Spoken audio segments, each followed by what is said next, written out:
Assalamualaikum warahmatullahi wabarakatuh. Hai Sobat Horor, kali ini aku bakal bawain cerita dari Eva Kiranti yang berjudul Pengalaman Mistis di Gunung Gede Pangrango. Sebelum itu, kami dari tim Sobat Horor mengucapkan selamat menunaikan ibadah puasa. Dan juga semoga Sobat Horor kuat sampai puasa akhir. Oke, nggak usah basa-basi lagi, langsung aja kita mulai. Pengalaman mistis di Gunung Gede Pangrango. Sebuah cerita dari Eva Kiranti, based on true story.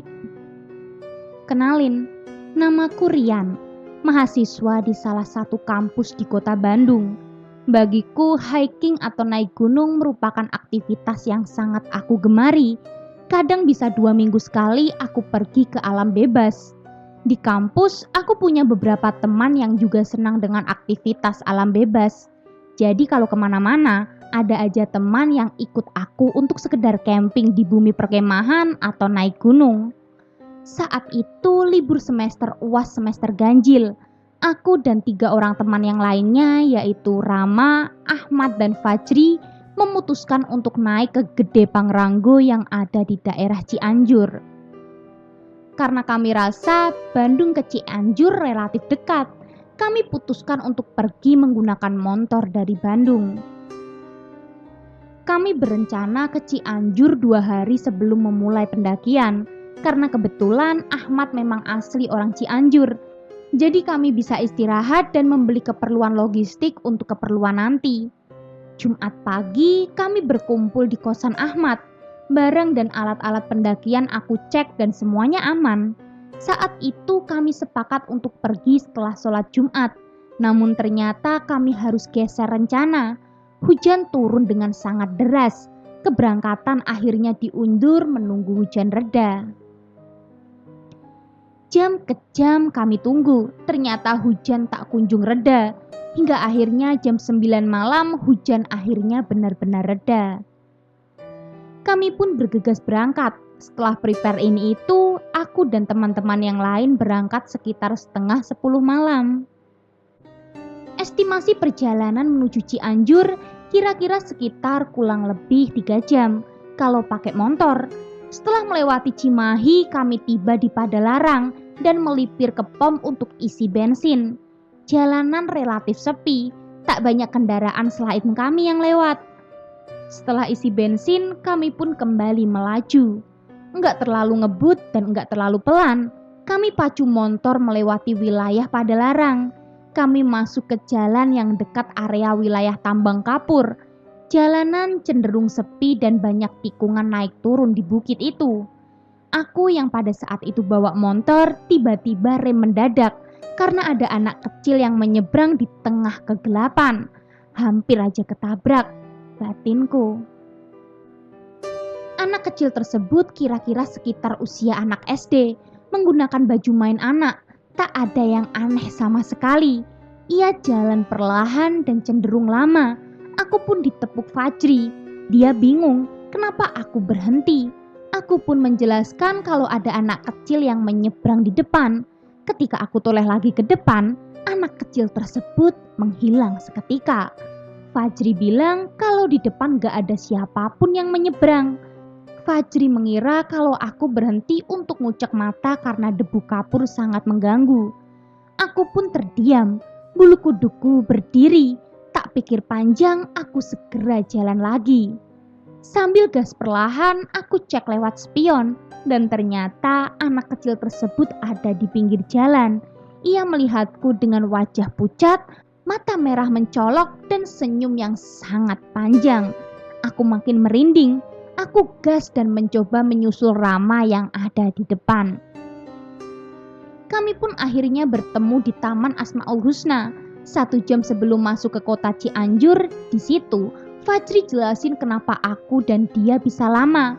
Rama pun tertawa. Ternyata ia juga melihat, namun sosoknya sedang bergelantungan di atas pohon yang besar. Ternyata aku berdua apes. Setelah istirahat sejenak, kami melanjutkan perjalanan lagi menuju kota Cianjur. Kurang lebih 1 jam, akhirnya kami sampai di rumah Ahmad. Kami berbesih, makan, dan mengobrol-ngobrol sebentar di luar. Rama pun menceritakan, sebenarnya ia juga merasa diganggu ketika di jalan. Setelah masuk ke jalan yang gelap, ia merasa kalau ban motornya bocor. Rama pun memutuskan berhenti dan mengecek. Ternyata ban motornya nggak bocor. Setelah itu ia melanjutkan perjalanan lagi. 15 menit kemudian Rama berhenti lagi karena ia merasa ban terasa bocor karena ban belakang terasa goyang. Ketika dicek ternyata aman, nggak bocor. Awalnya dia merasa mungkin itu hanya perasaan saja. Tapi sekitar 15 menit berselang, bannya terasa goyang lagi. Kemudian ia memutuskan berhenti dan mengecek ban. Ternyata masih aman. Ia pun mengecek laher dan bearingnya, ternyata aman juga. Setelah Rama sadar ia merasakan hal yang ganjal, ia pun segera berdoa. Setelah selesai, Rama pun langsung melihat ada sosok perempuan di seberang jalan. Sosok tersebut memakai pakaian warna putih dan berlumuran darah. Ia terlihat seperti melambai-lambaikan tangannya. Akhirnya mereka langsung tancap gas semaksimal mungkin. Selesai mendengar cerita Rama, sekitar jam 1:30 kami pun bergegas menuju kamar tidur. Badan udah kerasa banget pegel-pegel.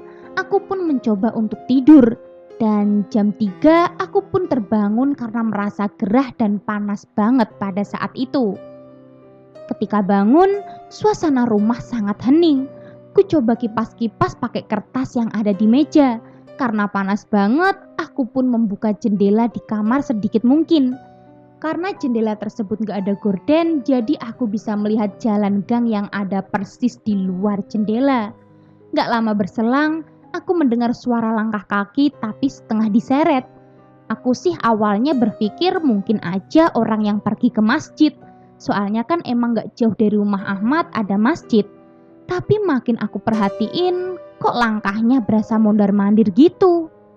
Karena penasaran, aku pun mencoba melihat keluar. Ternyata sepi, yang ada malah kucing lagi tidur di atas pagar. Mungkin salah dengar. Selepas dari aku cek, memang suara langkah tersebut memang berhenti. Tapi ketika aku lagi bengong lihatin jendela yang terbuka, tiba-tiba muncul sosok perempuan berambut panjang yang kelihatan cuma bentuk mulutnya yang lagi senyum ke arahku.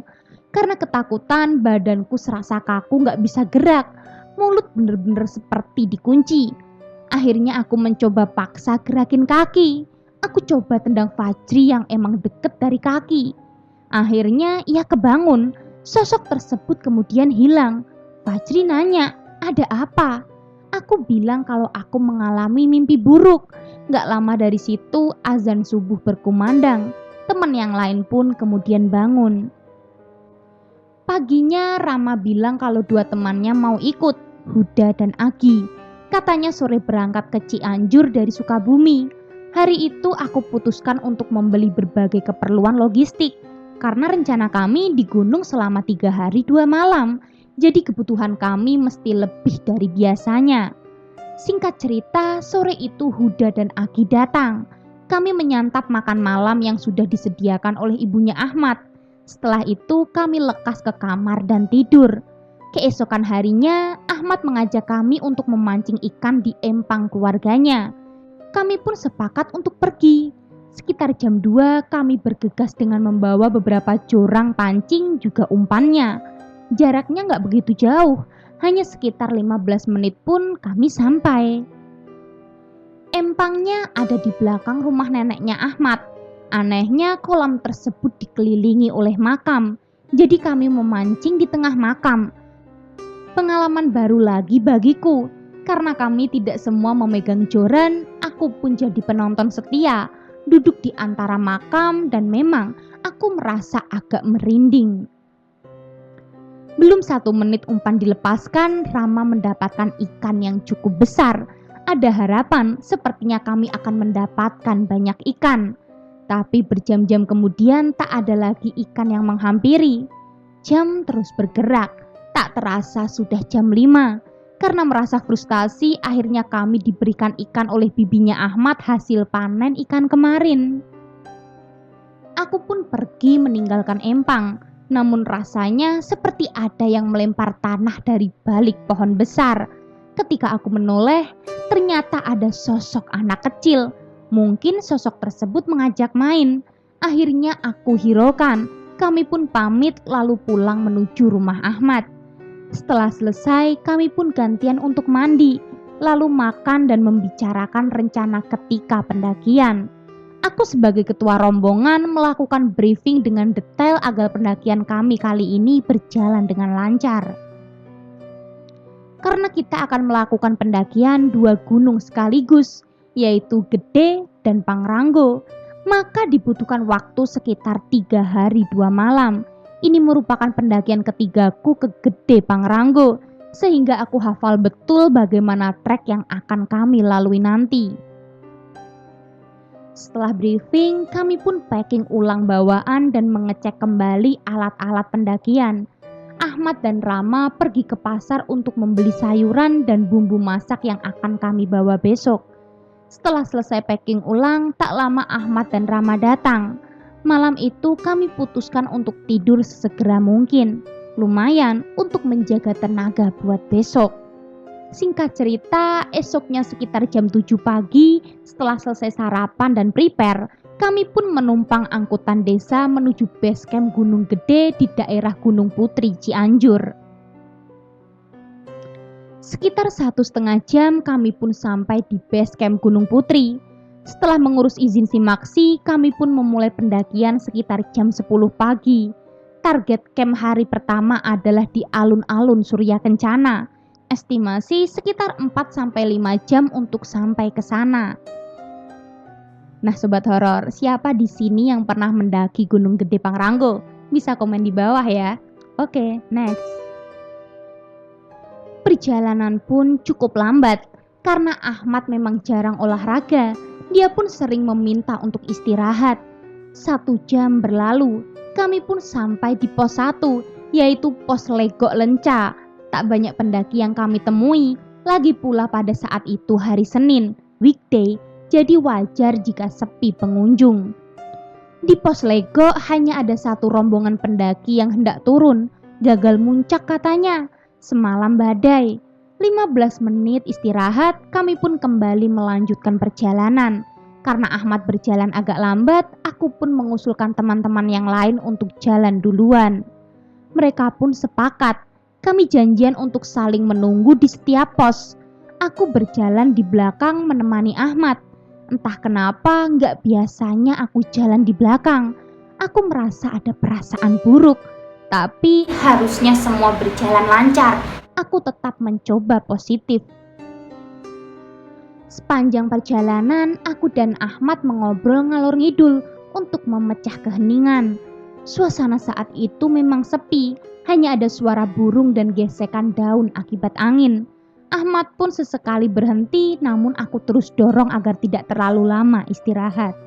Aku berjalan tepat di belakang Ahmad, mungkin selisih 10 meter, jadi kami saling mengobrol tanpa melihat satu sama lain.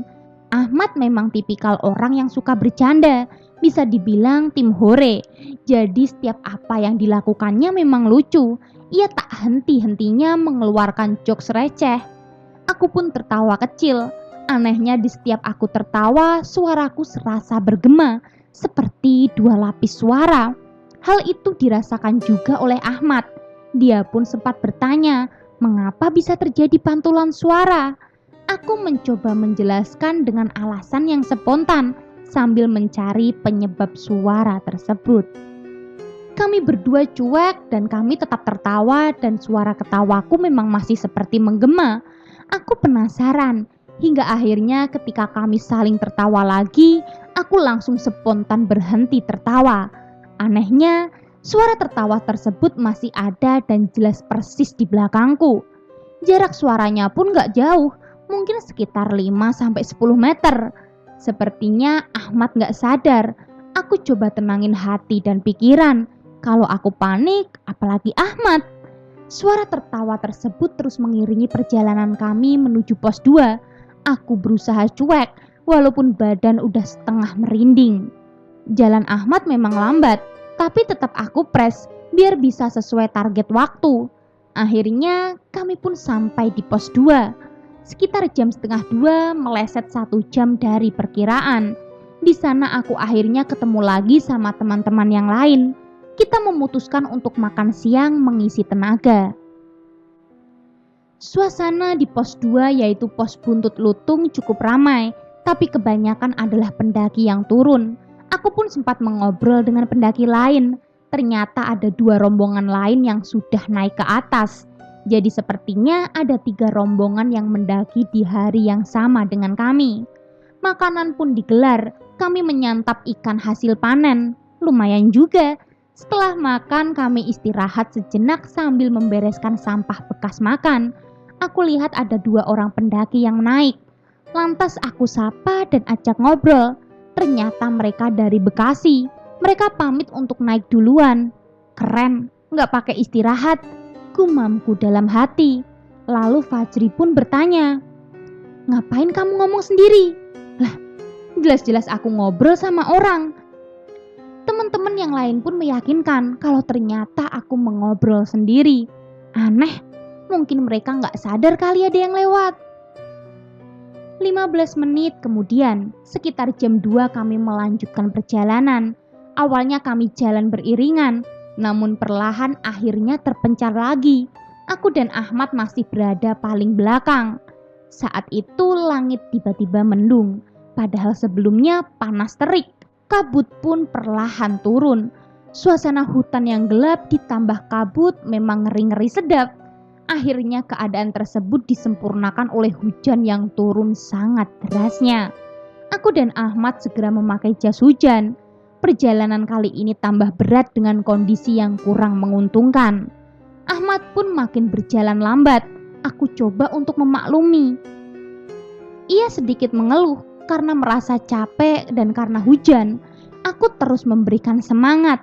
Hingga pada akhirnya Ahmad tiba-tiba duduk dan bersandar di bawah pohon besar. Mungkin capek. Aku pun mengajak ngobrol tapi dia tetap diam dengan tatapan yang kosong. Aku mulai khawatir. Aku coba dorong badan Ahmad. Dia tetap diam. Aku pun akhirnya menepuk-nepuk pundak dia sambil menyuruh istighfar. Ahmad tiba-tiba seperti kaget. Dia ngerasa kayak orang linglung. Ia cuma bilang, "Gak apa-apa." Di tengah hujan yang deras, aku menyuruh dia untuk istirahat sebentar. Sekitar 5 menit kita melanjutkan perjalanan. Ahmad mengeluh kalau punggung dia terasa berat. Aku putuskan untuk bawa tas dia. Jadi aku gendong 2 tas dan 10 menit kemudian Ahmad merasa punggungnya masih berat dan dia malah kepanasan. Aku terus mencoba menenangkan dia. Aku coba menyuruh Ahmad untuk baca istighfar sebanyak-banyaknya. Akhirnya dia merasa baikan. Kini air hujan berubah menjadi es. Kami berdua diterpa hujan es. Ahmad berjalan tambah lambat. Aku terus coba untuk menyemangati dia agar terus maju. Kami berdua berjalan di antara hujan es dan gelapnya hutan. Aku terus menyemangati Ahmad, walaupun dalam hati aku sebenarnya lumayan panik. Setengah jam berjalan, Ahmad meminta untuk break lagi. Aku iyakan. Aku pun menengok ke belakang, ke bawah tanjakan. Ketika aku lihat ke belakang, aku samar-samar melihat sosok perempuan di balik pohon. Perlahan, sosok tersebut merangkak naik hingga duduk di atas dahan pohon. Kakinya mengayun-ngayun, wajahnya tertutup oleh rambut yang panjang. Setengah ketakutan, aku meminta Ahmad untuk melanjutkan perjalanan. Kami pun kembali berjalan dengan trek yang cukup curam. Sekitar 1 jam kemudian, kami pun sampai di pos 3, yaitu pos Lawang Saketeng. Pengucapannya yang benar Saketeng apa Saketeng ya teman-teman. Jadi kalian bisa koreksi ya. Oke, next. Kami pun akhirnya bertemu kembali. Aku dan Ahmad tiba di pos 3 sekitar jam 4 kurang. Berarti hampir 6 jam kami berjalan dari bawah, meleset dari perkiraan. Ini pun baru sampai pos 3. Kami mesti melewati 2 pos lagi untuk sampai di alun-alun Surya Kencana. Kami beristirahat sebentar. Hujan masih turun, tapi tidak terlalu deras. 10 menit duduk-duduk, kami berdiri dan berjalan kembali. Harusnya paling telat 2 jam kami bisa sampai ke Surya Kencana Timur. Hujan membuat jalanan becek dan begitu licin. Kami harus berhati-hati. Aku dan Ahmad tetap berjalan di paling belakang. Tas Ahmad yang semula ada di aku kini kembali ia pakai. Kami berjalan perlahan. Kami melewati berbagai tanjakan yang sangat curam. Dengan trek yang licin, beberapa kali kami berdua hampir jatuh.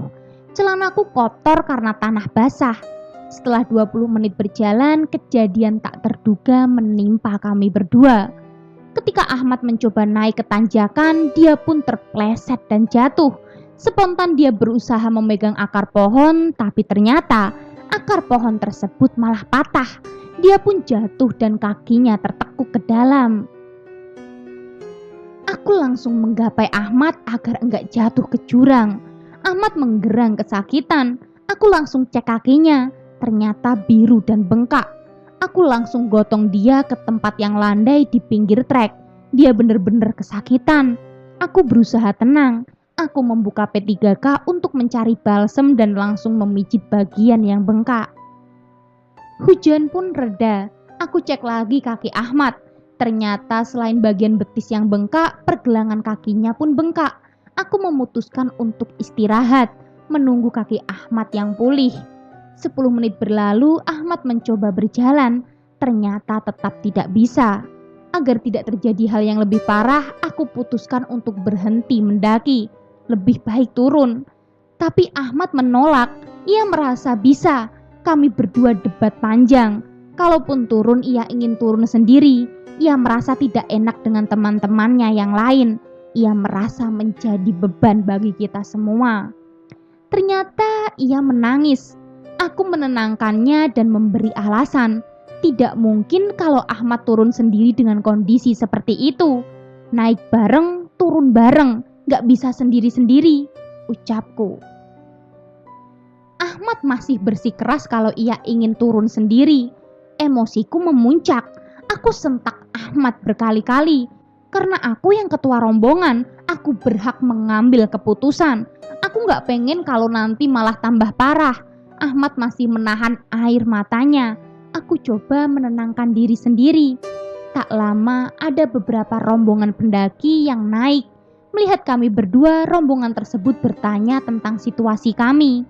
Aku pun menjelaskan. Akhirnya aku meminta rombongan tersebut untuk menemani Ahmad. Aku mencoba untuk menyusul teman-temanku yang di atas untuk turun kembali. Rombongan tersebut pun mengiyakan. Tasku taruh dan lari ke atas bermodalkan jas hujan di saku celana. Aku lari secepat mungkin. Dengan nafas yang pendek dan kaki gemetar, aku terus berlari melewati tanjakan curam yang licin. Sesegera mungkin aku harus menemukan teman-teman yang lain. 15 menit berselang, aku bertemu dengan Fajri dan Huda. Aku menjelaskan kalau Ahmad kakinya terkilir dan gak bisa melanjutkan perjalanan. Mereka pun akhirnya bergegas turun untuk menyusul Ahmad. Aku lanjut lari mencari Rama dan Agi. Ternyata aku belum bertemu Rama dan Agi. Karena lelah berlari, aku putuskan untuk beristirahat. Lagian Ahmad udah ada yang nemenin. Aku duduk di atas tanah yang becek, sedikit rebahan karena badan pegal. Ketika aku baru menengok ke atas, ternyata sosok perempuan yang sebelumnya persis ada di atasku. Matanya melotot sambil tersenyum. Tanpa aba-aba, aku langsung lari, gak nengok-nengok. Pandangan fokus ke depan. Aku sesekali jatuh karena licin dan terdengar suara tertawa perempuan. Aku makin kacau. Aku teriak memanggil Rama dan Agi. Ternyata ada yang nyaut. "Woi!" Terdengar suara sautan tersebut. Aku tetap teriak dan suara sautan pun masih terdengar. Ketika suara tersebut terasa udah dekat, kenapa malah ngejauh lagi? Aku bilang, "Tunggu, jangan jalan terus." Tiba-tiba di belakangku ada yang jawab, "Kenapa? Takut ya?"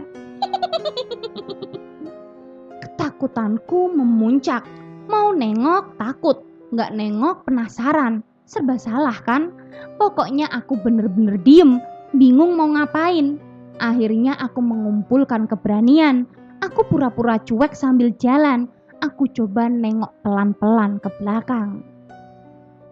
Dan setelah aku menengok ke belakang, aku melihat sosok perempuan yang tadi. Dia ada 10 meter di belakang, benar-benar dekat. Matanya merah, rambutnya menyentuh tanah, wajahnya berlumuran darah. Dan dia tersenyum ke aku. Badanku langsung kaku, pengen memalingkan muka aja susah, boro-boro lari. Perlahan dia terbang ke arah pohon sambil tertawa.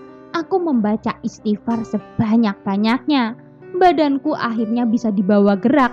Aku langsung lari lagi ke atas sambil teriak-teriak minta tolong. Gak lama aku pun bertemu dengan Rama dan Agi. Melihat aku yang ketakutan, mereka pun langsung datang menghampiriku. Aku jelasin kalau Ahmad kakinya terkilir, gak bisa lanjut jalan. Mendengar hal itu, mereka langsung mengajak untuk turun menemui Ahmad. Aku yang masih trauma meminta agar aku berjalan di antara mereka berdua. Kami turun dengan kecepatan penuh. 5 menit kemudian kami bertemu dengan rombongan pendaki yang sebelumnya jagain Ahmad. Katanya teman kami udah datang.